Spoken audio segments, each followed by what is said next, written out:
está, ¿no? ¿Ya puedo continuar? Sí, gracias. Ok, gracias. A la derecha podemos observar una imagen de los fecalitos y cómo este puede llegar a obstruir la luz apendicular. Una vez causada esta obstrucción, el apéndice se va a empezar a distendir por la continua secreción de la mucosa. Esta distensión va a estimular las fibras nerviosas viscerales y al estimular estas fibras viscerales se va a producir el primer dolor, que es un dolor vago. Es un dolor vago, sordo y va a estar difuso. Principalmente va a estar periumbilical o en la porción baja del epigastrio. Esta distensión va a seguir aumentando y vamos a encontrar el reflejo nauseoso y el vómito. Siguiente se va a ver los capilares y las venas van a estar ocluidas, lo que va a producir ingurgitación y congestión vascular.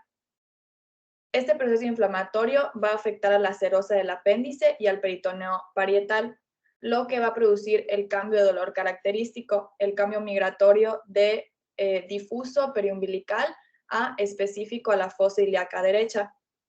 Y más adelante se puede producir una perforación, que por lo general se va a encontrar en el borde antimesentérico inmediatamente distal al punto de obstrucción, que es el punto donde menos riego sanguíneo va a tener el apéndice.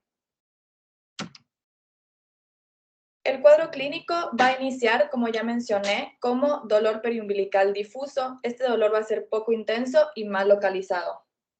Después de un par de horas, entre 4 a 6 horas, este dolor se va a circunscribir a la fosa ilíaca derecha y va a ser de carácter continuo, el cual se va a agravar con los movimientos.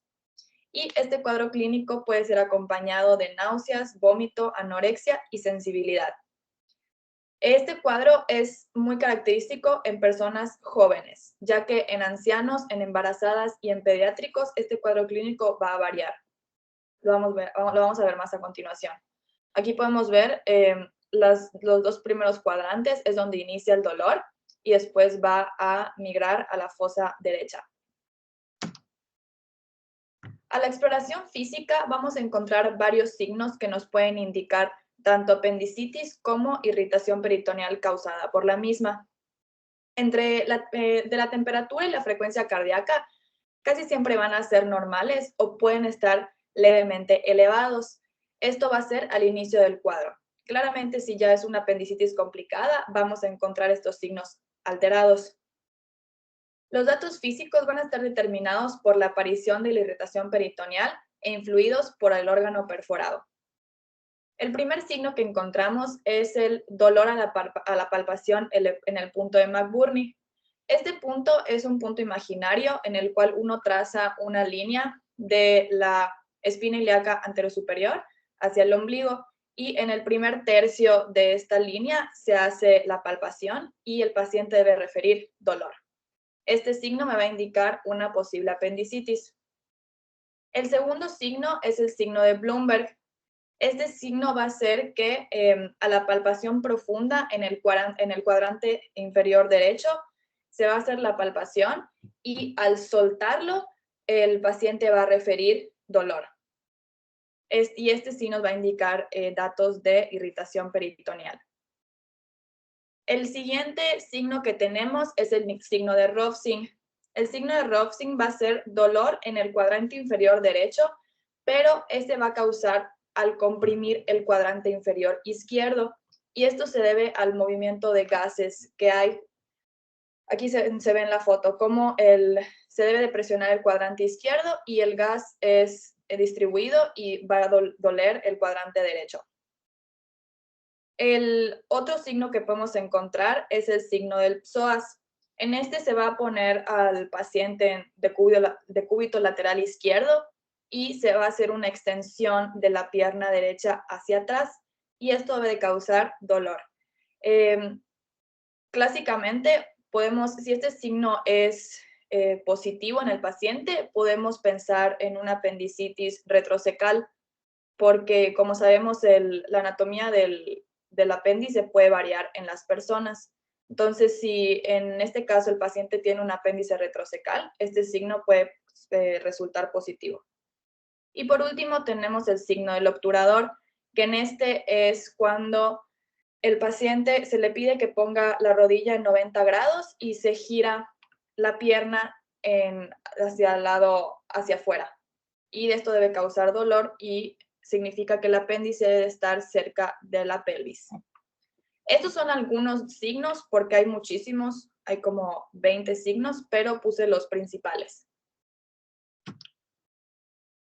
Ahora, las consideraciones especiales en el cuadro clínico. En los niños se va a dificultar el diagnóstico debido a que es difícil el cuestionar a un niño en el interrogatorio, entonces se nos va a hacer un poco complicado concretar el antecedente exacto y la frecuencia del dolor digestivo.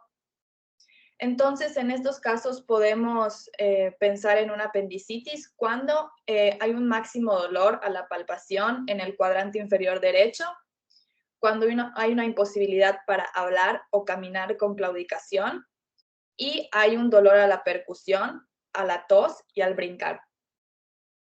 Porque es muy importante encontrar rápido el diagnóstico en estos pacientes porque tiene una tasa de perforación del 45%.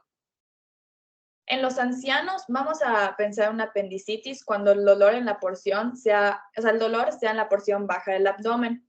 También cuando haya dolor a la palpación en el cuadrante derecho, aunque esta no siempre es frecuente, casi siempre se da en toda la porción baja del abdomen. Y en estos pacientes la migración del dolor es infrecuente. Y a su vez tiene una tasa de morbimortalidad muy alta porque la perforación es del 50 al 70%.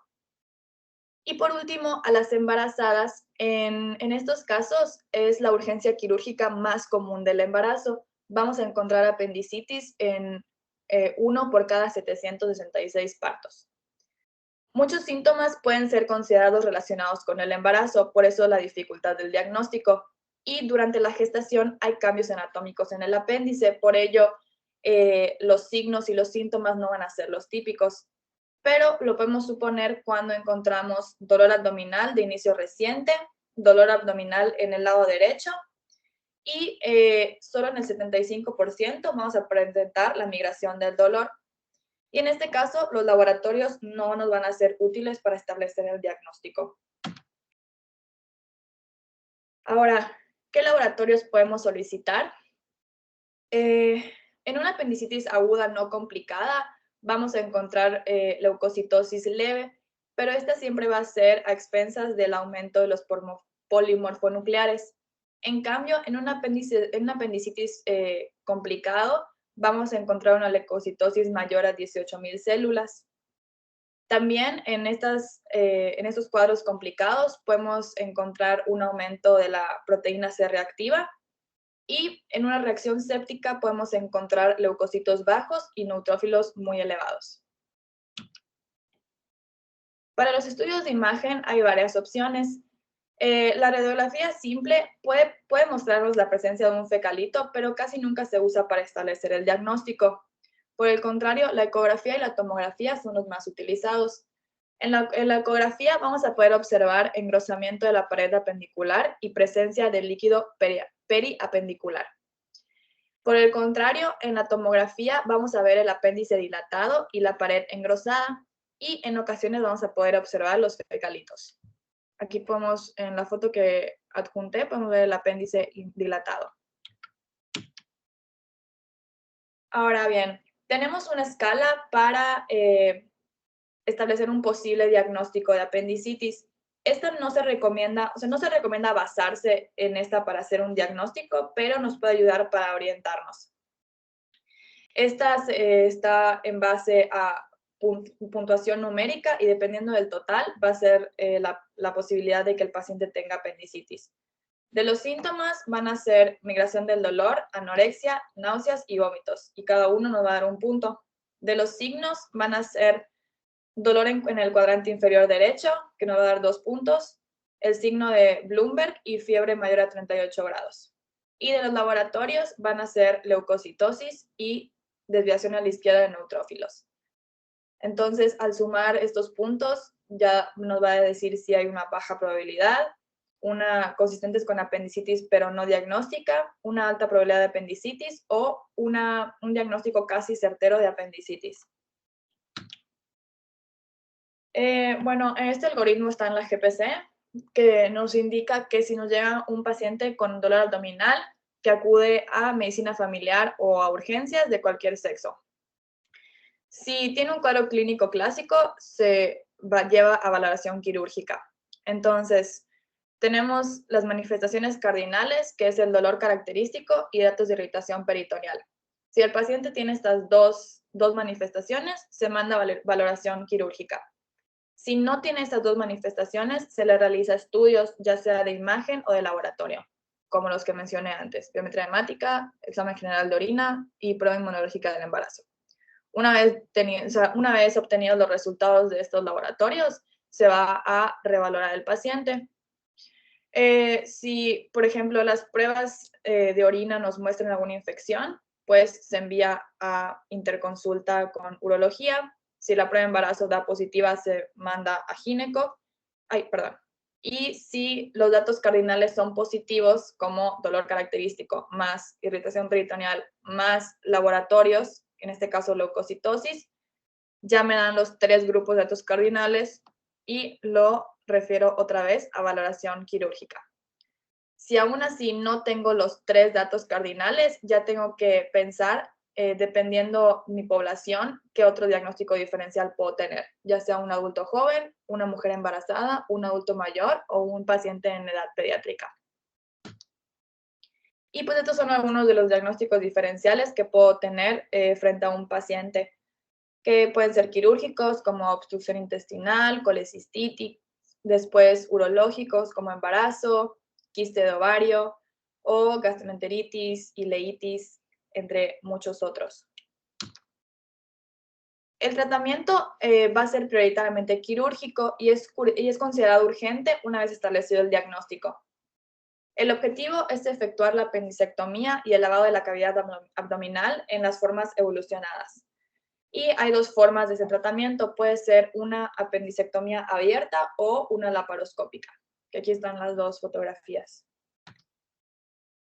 La cirugía laparoscópica se ha visto que claramente es superior para pacientes con diagnóstico presuntivo de apendicitis y está recomendada en mujeres jóvenes, en personas obesas y en personas que trabajan, pero va a estar contraindicado en pacientes menores de 5 años y en el adulto mayor. En cambio, la cirugía abierta se va a realizar si el paciente cuenta con contraindicaciones para la cirugía laparoscópica. A su vez, dentro del tratamiento tenemos la profilaxis antibiótica, que esta se va a dar para prevenir posibles complicaciones. Se puede dar antibiótico preoperatorio, que en este caso va a ser cefoxitina 2 gramos intravenoso, o cefazolina de 1 a 2 gramos más metronidazol 500 miligramos, los 2 intravenoso. Y este es el algoritmo igual de la GPC, en que nos indica qué tipo de cirugía se le haría dependiendo del paciente. En niños, si es mayor de 5 años, sí está indicada la laparoscópica. Si es menor de 5 años, sería una apendicectomía abierta. En el embarazo, si tiene menos de 28 semanas de gestación, sería laparoscópica, y si tiene más de 28 semanas, sería abierta. En el adulto joven pueden ser las 2 opciones, ya dependerá del contexto del paciente. Y en el adulto mayor también pueden ser las 2 opciones, igual dependerá de los factores de riesgo o las enfermedades concomitantes que tenga el paciente. Si tienen alguna duda, me pueden decir, si no, para que yo pase al siguiente tema.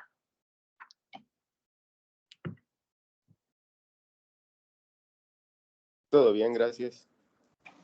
Todo bien. ¿Dudas, preguntas del tema? Bueno, voy a continuar. Cualquier cosa me pueden decir e interrumpir. Disculpa, Oriana, ¿cuáles son los demás temas, perdón? Es síndrome de colon irritable y enfermedad diverticular del colon. Ok, continúa y ahorita volvemos a revisar este tema, ¿va? Claro. El siguiente tema es el síndrome de colon irritable. Esta se define como una afectación crónica de dolor o molestia abdominal asociado a alteraciones en el hábito intestinal. Esta debe ser durante al menos 3 días al mes y tener al menos una duración de 3 meses. Y también tiene que ser sin causa orgánica que lo justifique. Se desconoce la etiología de esta patología, pero se cree que es multifactorial y tiene una prevalencia en la población del 10 al 20%, pero se presenta con más frecuencia en las personas de 30 a 50 años y en la población de mujeres. Esta patología se puede dividir en tres, se puede clasificar en tres dependiendo el patrón en la defecación. Puede ser síndrome de intestino irritable con diarrea, con constipación o mixto. El que es con diarrea significa que las heces las heces duras tienen que ser menos del 25% de las veces y las deposiciones de consistencia disminuidas tienen que ser más del 25% de las veces. Y las de constipación, pues es al revés. Tienen que ser más las heces de mayor consistencia que las de consistencia disminuida. Y el mixto, pues es de las dos. El cuadro clínico es muy individual y son muy imprecisos los síntomas que puede presentar el paciente, debido a que esta patología se considera como un conjunto sindromático. Podemos encontrar tanto síntomas gastrointestinales como síntomas extraintestinales.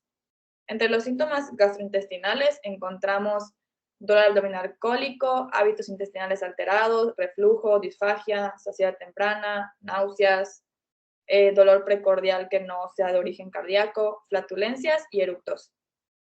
Y en los síntomas extraintestinales podemos encontrar depresión, ansiedad, insomnio, disfunción sexual, dispareunia, dismenorrea, síntomas de asma, cefalea, entre otros.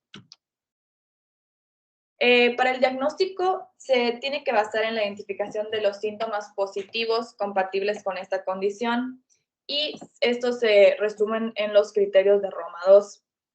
Esos criterios indican que los síntomas deben de haber iniciado al menos 6 meses antes del diagnóstico. Y como ya mencioné, tiene que haber dolor o molestia abdominal, ya que tiene que durar o tiene que presentarse al menos 3 veces al mes y tiene que haber sido consecutivo por 3 meses. Y aunado a que tiene que tener al menos 2 de las siguientes manifestaciones: que el dolor mejore con la defecación, que se acompañe de alteraciones de la frecuencia de las deposiciones o que se acompañe de variación de la forma de las deposiciones. ¿Qué quiere decir? Que ya sea que aumente el número de deposiciones o que la forma de las deposiciones también varíe. Y la GPC nos indica que no se recomienda realizar exámenes de rutina en pacientes con síntomas típicos y sin datos de alarma. Ya para el tratamiento hay tratamiento no farmacológico y farmacológico. El no farmacológico se va a establecer principalmente en cambios en la dieta y en los hábitos del paciente. En la dieta se van a sugerir alimentos bajos en hidratos de carbono de cadena corta, dieta alta en fibra, restricción de alimentos desencadenantes como el café y el alcohol y el uso de probióticos. Y los cambios en los hábitos que se deben de hacer es hacer comidas de manera regular, evitar ayunos prolongados, evitar la cafeína, consumir agua al finalizar los alimentos, evitar alcohol y gaseosas, reducir consumo de almidón resistente como los dulces y evitar consumo de sorbitol, que en este caso lo podemos encontrar en el chicle. Y aquí pues solo es una lista de los alimentos de bajo y moderado contenido en los carbohidratos. O sea, estos son los que están recomendados. Perdón, son los que no debemos de digerir y estos son los otros. Ya luego con calma lo pueden leer. Y sobre el tratamiento farmacológico, tenemos 3 familias de medicamentos que podemos dar dependiendo el contexto del paciente. Podemos tener antiespasmódicos que se puede dar como tratamiento inicial en el control de los síntomas y estos antiespasmódicos pueden ser acompañados tanto de loperamida o de Psyllium plantago. Esto va a depender pues si el paciente tiene principalmente estreñimiento o diarrea. También podemos dar bromuro de pinaverio, 100 miligramos cada 8 a 12 horas, o bromuro de butilliosina, 10 miligramos cada 8 horas. Pero estos tratamientos se deben de dar por periodos cortos de tiempo. En segundo lugar, tenemos los antidepresivos, que están indicados si el anterior esquema no funciona y son efectivos en mejorar los síntomas globales y reducir el dolor. Se debe iniciar con dosis menores a las usadas en depresión y ajustarse en 3 o 4 semanas según la respuesta del paciente. Y por último tenemos los antibióticos, los cuales han demostrado mejoría de los síntomas en estos pacientes y pueden ser utilizados en aquellos pacientes que persisten con síntomas principalmente diarrea y no tengan control adecuado ni con antiespasmódicos, ni antidiarreicos, ni antidepresivos. Y está indicada la rifaximina o neomycina por 10 a 14 días. Y este es el esquema igual de la GPC, que nos indican los dos tipos de tratamiento. Aquí podemos ver los 3 tipos de intestino irritable. Si tenemos un paciente con intestino irritable de predominio diarreico, nuestro tratamiento inicial va a ser bromuro de pinaverio, butilliosina y loperamida. Si es de patrón mixto, puede ser bromuro de pinaverio, butilliosina y ya sea loperamida o psyllium. Y si es de predominio de constipación, pues es lo mismo, bromuro, psyllium y butilliosina. Si le damos esto al paciente y tiene una respuesta favorable en 4 a 6 semanas, se retira el tratamiento farmacológico y solo va a continuar con el no farmacológico. Pero si en 4 a 6 semanas vemos que no tenemos una respuesta favorable, vamos a agregar antidepresivos, que ya pueden ser inhibidores de la recaptación de serotonina o tricíclicos, que va a depender, por ejemplo, los inhibidores de la recaptación van a ser para los que tengan patrón con constipación o mixto. En cambio, los tricíclicos van a ser para los que tengan el patrón diarreico. Y el no farmacológico, como ya dije, va a ser terapia cognitivo-conductual y terapia nutricional. Y por último, los criterios de referencia y contrarreferencia. Se deberá referir a segundo nivel de atención a aquellos pacientes que no obtengan respuesta favorable al tratamiento inicial con antiespasmódico y sintomático y que este ya haya sido asociado a antidepresivos. Y también se debe referir a aquellos pacientes que presenten dolor abdominal, aunado a datos de alarma, que pueden ser anemia sin causa aparente, sangrado de tubo digestivo, síntomas nocturnos, pérdida de peso inexplicable, uso reciente de antibióticos, que esta aparición de síntomas sean mayores de 50 años, enfermedad celíaca o antecedentes familiares de cáncer colorectal u ovario. También es importante referir a los pacientes al ala de psiquiatría, a aquellos que presenten síntomas persistentes de ansiedad o depresión y no respondan al manejo establecido con antidepresivos. Si alguien tiene una duda, me puede decir.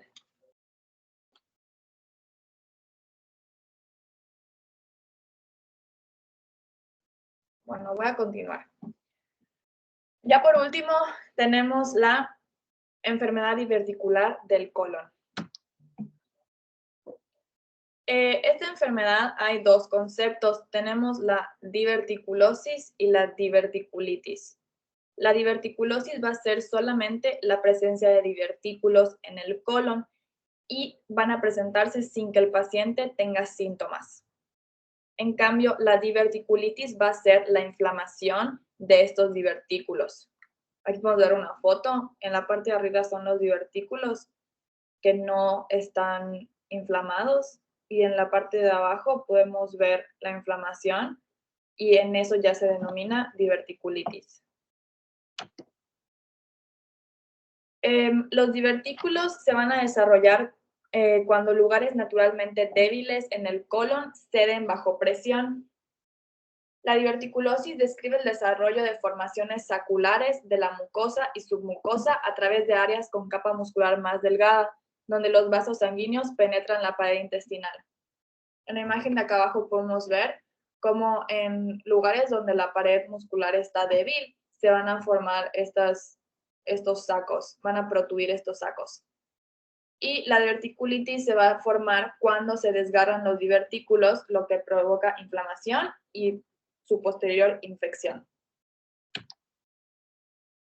La fisiopatología también está un poco incierta, es multifactorial, pero principalmente se va a dar por aumento de la presión intraluminal y por una pared intestinal débil. Porque si una persona tiene una pared intestinal débil, al aumentar esta presión intraluminal va a ser más fácil que protruya el intestino. Entonces, las causas que me pueden generar diverticulosis es la dieta, debilidad de la pared colónica, que esta va a ser debido a la edad, predisposición genética y al hábito tabáquico. Y también se puede generar por degeneración neuronal, engrosamiento de la capa muscular circular o longitudinal. Una vez causada la diverticulosis, ¿cómo puede pasar a diverticulitis? Asimismo, hay muchísimas causas que lo pueden causar.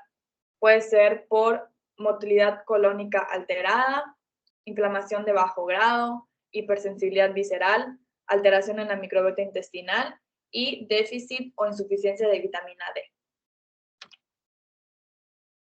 Entre los factores de riesgo, pues más o menos ya se los comenté en la diapositiva pasada, pero van a ser todos estos factores que van a debilitar mi pared o que van a hacer un aumento de la presión, que es el envejecimiento, la obesidad, el tabaquismo, la falta de ejercicio.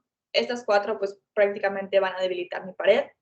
Y dieta alta en grasas y baja en fibras, lo que va a hacer que haya una mayor presión en mi tracto intestinal. Asimismo, los factores de riesgo está aunado a algunos medicamentos, como la aspirina, antiinflamatorios no esteroideos y opioides, ya que aumentan el riesgo de perforación y absceso en pacientes con diverticulosis. Y ya para la epidemiología, esta incidencia de la diverticulosis va a aumentar menos del 16% en pacientes menores de 40 años y más del 63% en mayores de 70. Como vimos, un factor de riesgo pues es la edad, el envejecimiento debido a que se debilita la pared muscular. Y esta patología va a estar más frecuente localizada a nivel del sigmoides. Perdón, el cuadro clínico podemos dividirlo en tres. Tenemos la diverticulosis, que como vimos es asintomática, pero también podemos tener la diverticulosis sintomática no complicada. Y por último, podemos tener la diverticulitis aguda, la cual se divide en complicada y en no complicada. El cuadro clínico igualmente es muy inespecífico. Muchas veces se puede solapar con la patología anterior, la de intestino irritable. Principalmente la diverticulosis. Entonces, la enfermedad diverticular sintomática no complicada, vamos a encontrar dolor crónico en cuadrante inferior izquierdo, distensión y alteración de los movimientos intestinales. En cambio, en la diverticulitis vamos a encontrar dolor abdominal en cuadrante inferior izquierdo, o sea, igual, náuseas, vómito, fiebre, sensibilidad abdominal, estreñimiento o diarrea. Para establecer el diagnóstico de esta patología es meramente con estudios de imagen, principalmente con la tomografía. Esta tomografía va a ser de abdomen y de pelvis. También puede ser por ultrasonido, si no se puede realizar la tomografía o no contamos con este estudio en nuestro hospital o nuestra clínica. Y también está indicada la colonoscopía, pero la colonoscopía debe realizarse una vez que el episodio agudo haya cesado. Asimismo, la resonancia puede ser una buena alternativa para mujeres embarazadas y personas jóvenes. Y también nos indica que si el médico sabe que el paciente que está atendiendo ya sufre de diverticulosis, el diagnóstico de diverticulitis puede basarse casi por completo en los síntomas, ya que simplemente es un agravamiento de la enfermedad y podemos encontrar pues los síntomas diversos que van a ser el aumento del dolor y la fiebre, los cuales nos indica una infección, que prácticamente eso es la diverticulitis. Ahora, la diverticulitis puede generar diversas complicaciones, que principalmente son 3, las fístulas, el absceso y la peritonitis. Las fístulas van a ser las cuales conectan el intestino grueso con otros órganos, y el órgano principal al cual se le van a generar fístulas va a ser entre el colon sigmoides y la vejiga. La imagen que puse sobre esa fístula, ahí podemos ver cómo en la parte superior se hace la fístula y se conecta el colon con la vejiga. Y claramente esto que nos va a causar una infección de las vías urinarias, ya que todas las bacterias del colon van a pasar a mi vejiga y se van a empezar a reproducir causando diversas infecciones. En segundo lugar, tenemos el absceso, el cual va a ser una acumulación de pus alrededor de un divertículo inflamado, que esto, ¿cómo lo vamos a notar? Como empeoramiento del dolor y de la fiebre. Y por último, tenemos la peritonitis, la cual es una infección de la cavidad abdominal al romperse la pared de un divertículo.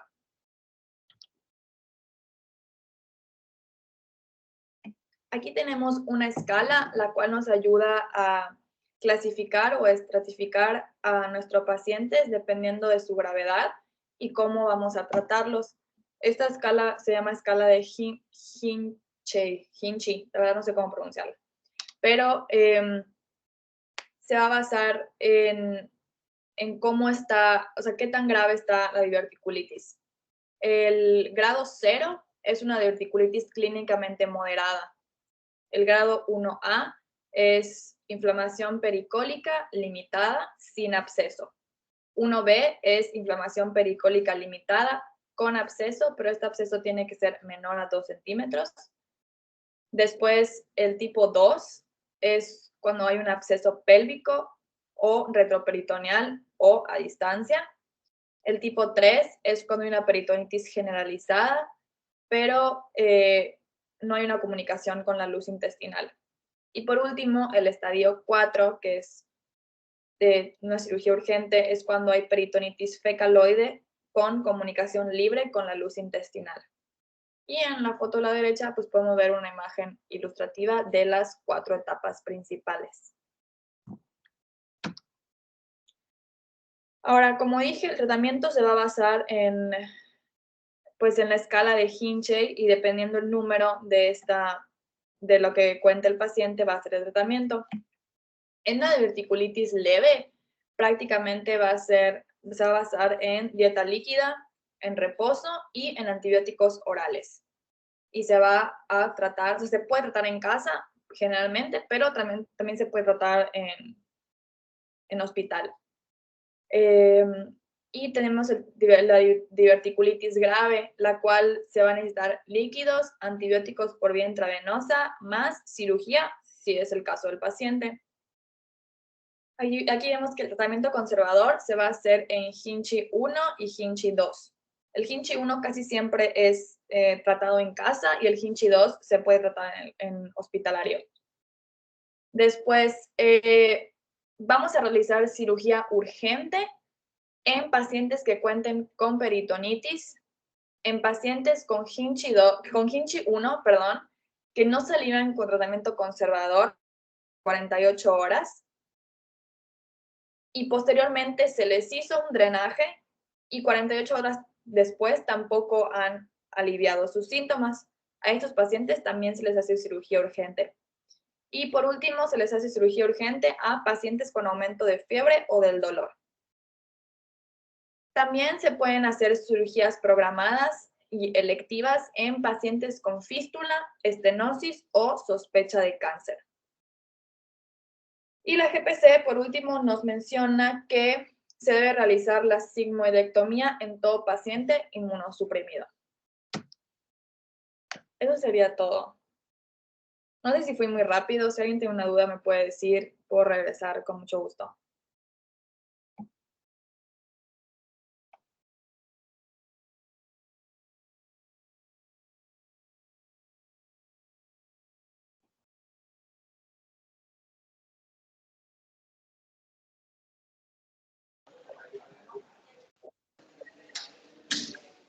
Gracias. ¿Tienen No, dudas, preguntas? no, por mi parte todo bien. ¿Seguros?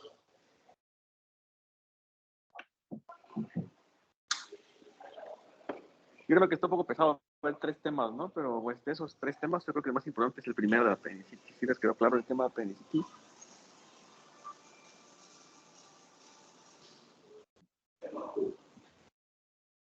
Los signos de la apendicitis hay que revisarlos todos. Pues los más importantes, ¿no? O sea, pero hay que empezar por orden, ¿no? ¿Cuáles serían los datos? Bueno, ya vimos los comentó dos compañeros, ¿no? De más frecuentes, sobre todo en hombres jóvenes, el riesgo de padecer apendicitis va del 8 a 7% en toda la vida de la persona, ¿no? Y sí, como que factores de riesgo, pues, no hay muchos identificables. Más que nada nos vamos a guiar por la clínica, ¿no? ¿Cuál es la sintomatología del paciente con apendicitis?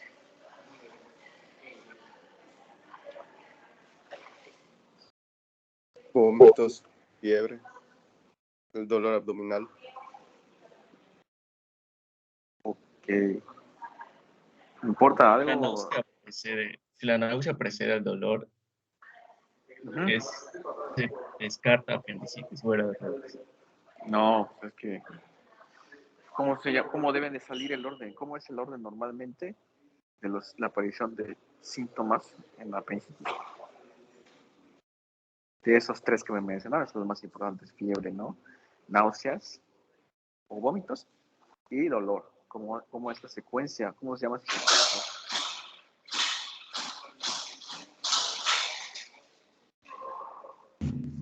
Es el dolor abdominal de tipo visceral, ¿no? Pero primero el dolor, después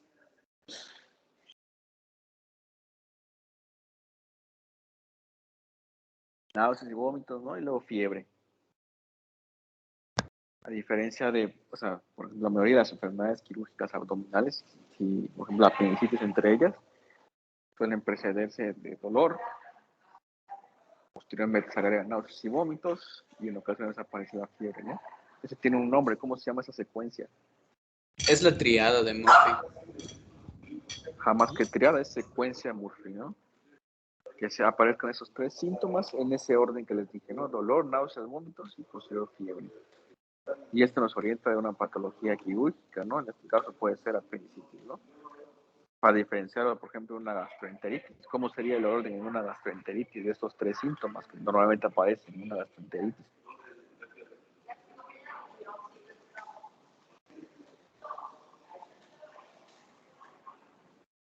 ¿Cómo es? Todos hemos tenido gastroenteritis alguna vez. ¿Cómo es la aparición de síntomas?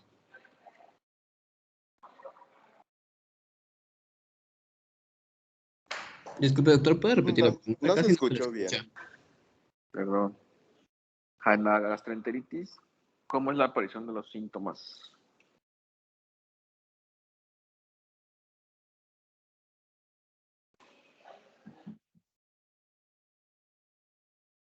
¿En qué orden va?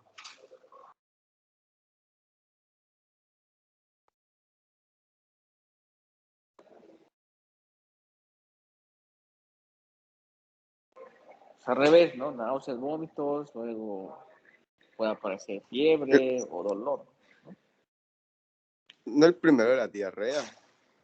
Exacto, náuseas o diarrea. No siempre la gastroenteritis dan diarrea, ¿no? Bueno, pues, en este caso, si hay diarrea o náuseas, aparece antes que el dolor, antes que la fiebre, ¿no? Entonces, es un buen diferencial para diagnosticar una apendicitis de una gastroenteritis, que es con lo que más se puede confundir al inicio, ¿no? Porque en cuanto a los signos, hay un montón, ¿no? Eso me preguntó su compañero, hay un montón de signos, ¿no? Hay más de 90 signos apendiculares, ¿no?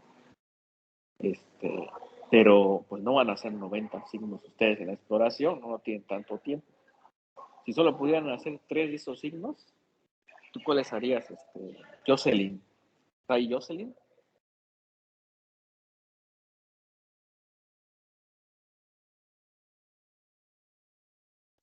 ¿O Paola?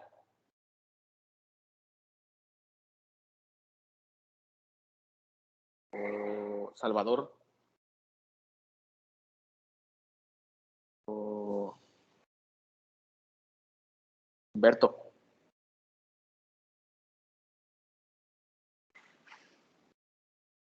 ¿O alguien que esté en la clase?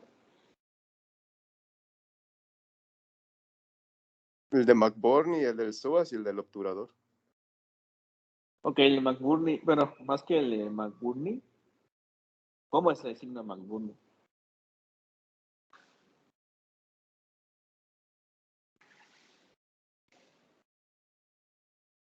La Es el localización signo de... del dolor.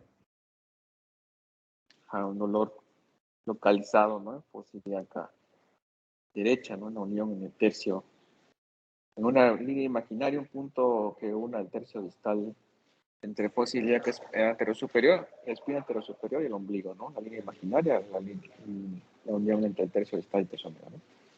Como dijiste, que está ahí el dolor, es el signo McBurney. Pero, ¿qué otro signo se puede explorar ahí mismo, en el punto McBurney?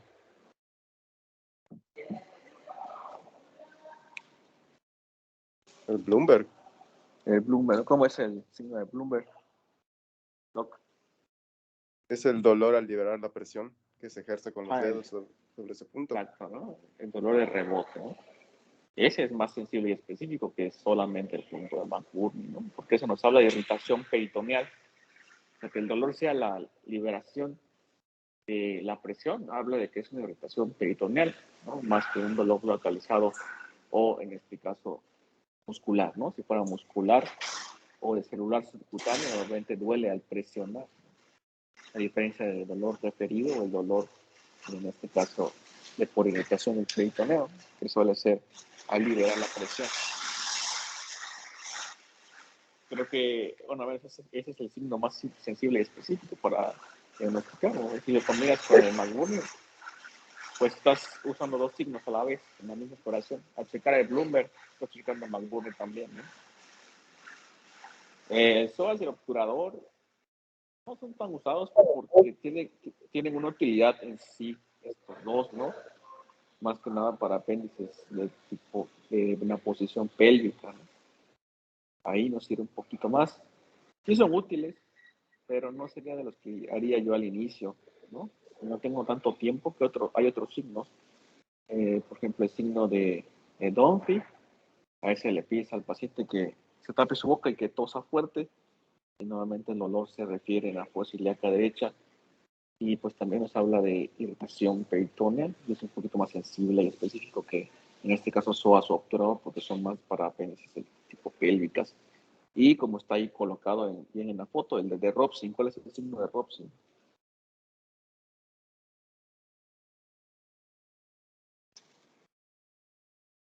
Es el contralateral para que los gases empujen a la válvula ileocecal. Ajá, pero ¿cómo lo exploras?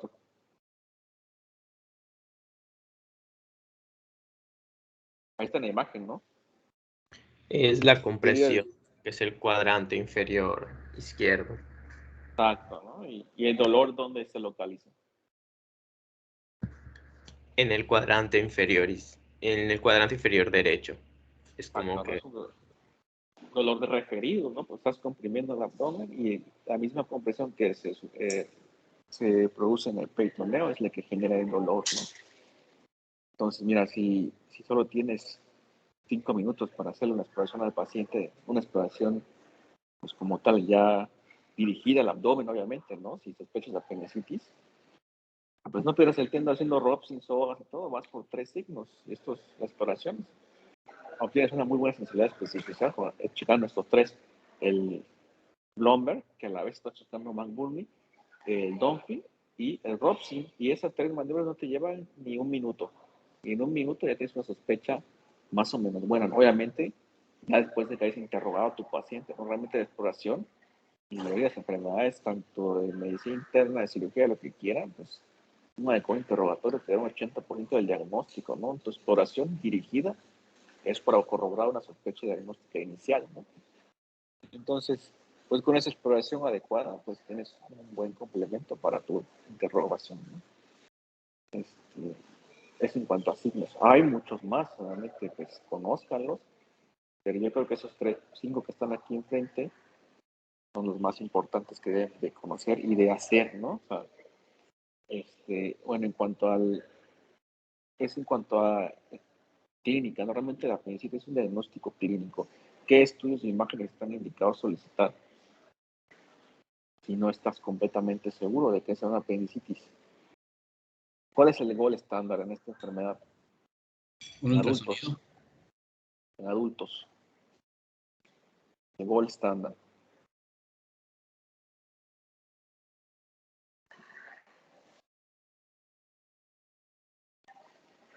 ¿Tú revisaste, Oriana, cuál es la prueba gol estándar diagnóstica? En adultos, la tomografía con doble contraste es el gol estándar para el diagnóstico, ¿no? Ahí mostraste algunas imágenes con el apéndice engrosada, ¿no? Más de 8 hasta 10, fecalito. Eso no significa que a todos les vamos a pedir TAC, ¿no? Pero es el gol estándar, eso es lo que está en la literatura, ¿no? Y como mencionaron, el ultrasonido tiene indicación en qué tipo de pacientes sí es el gol estándar el ultrasonido. Hay dos específicamente que es el gol estándar en ese tipo de pacientes. Embarazo. Embarazadas y pediátricos, ¿no? Ellos, de entrada, tienes que pedir un ultrasonido, no vas a pedir un TAC, a menos que esté muy justificado, ¿no? Pero muy raro la vez. El ultrasonido, aunque sea un adulto, pues le puedes pedir un ultrasonido porque es más barato, está a la mano, es práctico, identifica muy bien la apéndice, entonces es una buena herramienta, pero pues tiene que conocer muy bien que para fines de exámenes y de todo, pues realmente la prueba estándar es la tomografía con doble contraste para apendicitis. Sobre todo porque el TAC te da un diferencial muy amplio entre otras enfermedades, como ya vimos, la diverticulitis complicada o perforación intestinal, o, bueno, son varias enfermedades sensibles. El diferencial principal entre esas tres las puedes hacer con TAC. Muy bien. Estudios de laboratorio. Bueno, la radiografía tiene utilidad también, ¿no? O sea, no es que sea diagnóstica porque es una sensibilidad muy pobre, pero pues te puede hablar que tengas aire libre subdiafragmático, ¿no? O que tengas datos de oclusión. Está por ahí el signo de psoas, la verdad es que es un poco sensible a ese signo. Siento que sería un poco más en pediátricos, pero aún así el ultrasonido es lo que manda, ¿no? Es lo que debes de pedir. Tal vez si no tienes otra cosa en una clínica muy alejada de la sociedad, pues puedes pedirle una placa, ¿no? Pero lo ideal es hacer un ultrasonido cuando tienes dudas diagnósticas, ¿no? Y bueno, laboratorios, creo que nuestros compañeros leucos, ¿no? La neutrofilia, ¿qué otro laboratorio es indicador sobre todo de apendicitis? Hay otro que me hizo falta, no sé si lo mencionó. ¿Cuál es?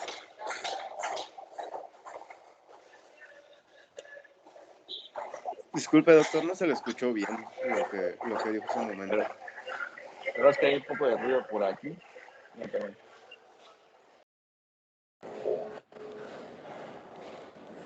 está. ¿Se escucha mejor? Sí, doctor.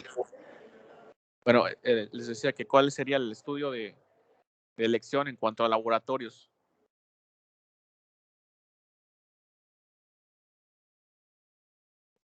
La biometría hemática.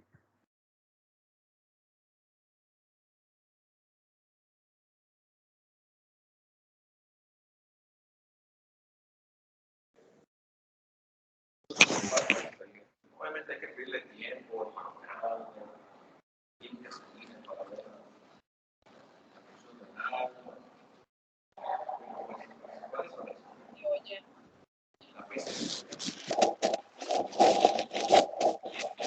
Y pues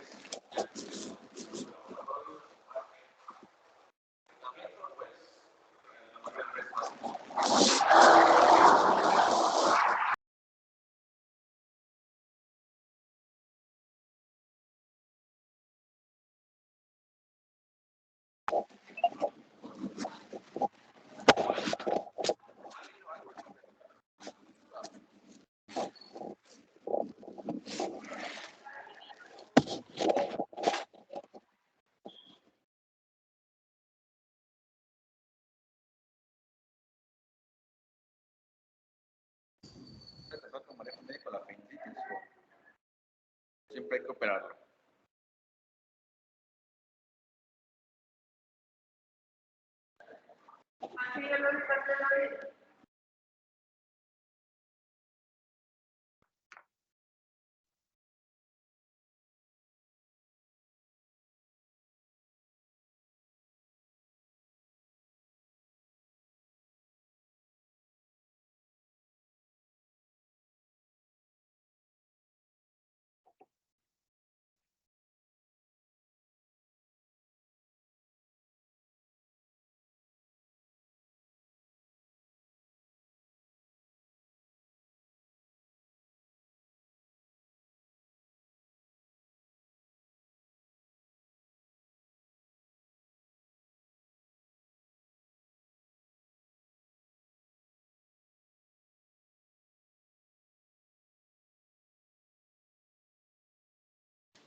Hola, ¿alguien revisó eso? Si se puede operar, no operar la apendicitis. Antes.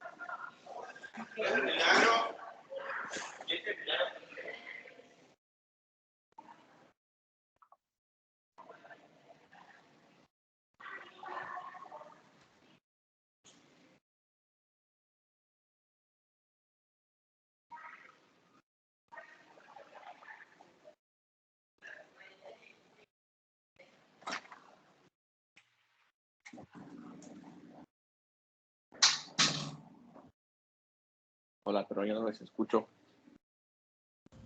¿Nos escucha, doctor? Sí, sí. No sé, como que se me va la señal. No sé qué onda. Sí, ¿cuál fue su última pregunta? No lo pudimos escuchar. Si revisaron algo de tratamiento no quirúrgico en apendicitis. Pues yo había leído que en algunas ocasiones se puede resolver por sí solo, pero muchas veces como que no, en la historia natural de la enfermedad como que nunca se llega a ese punto, siempre se termina operando. Que sí está descrito, ¿no? Sobre todo en países de primer mundo, ¿no? En Estados Unidos, Europa, esquemas de tratamiento con antibiótico con doble esquema y vigilancia intrahospitalaria, ¿no?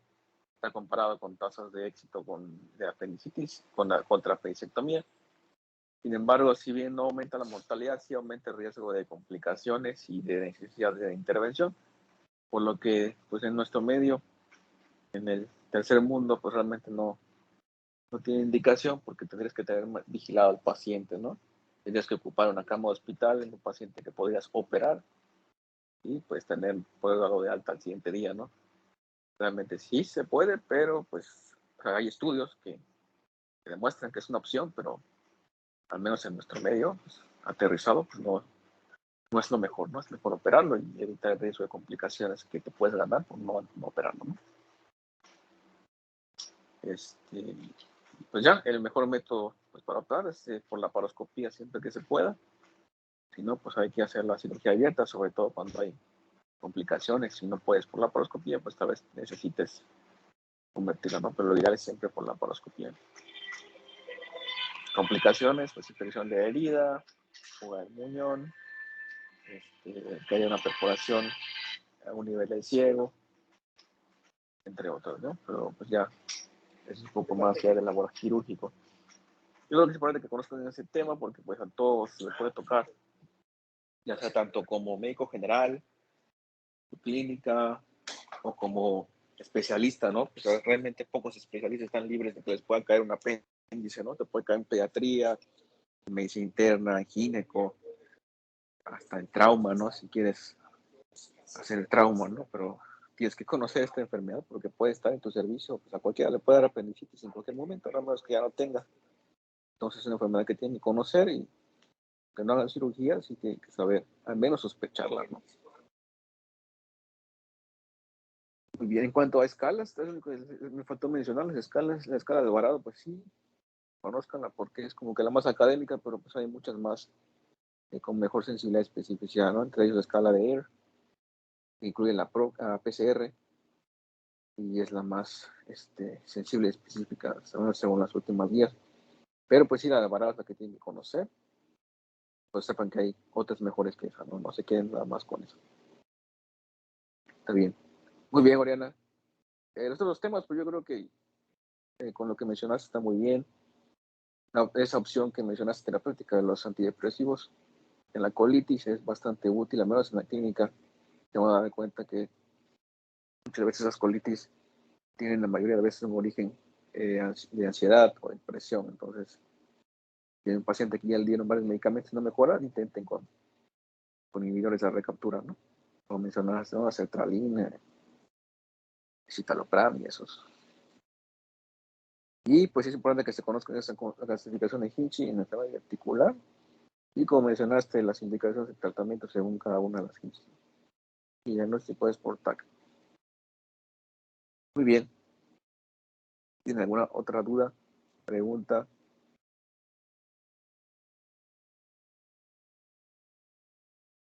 No, Por por mi parte, no, doctor. Muchas gracias. Muy retroalimentación. bien. Si no lo leyeron, pues sí, al menos apendicitis sí estudienlo bien, porque sí tienen que saber ese tema. Les digo, aunque no quieran hacer cirugía, tienen que conocer esa enfermedad.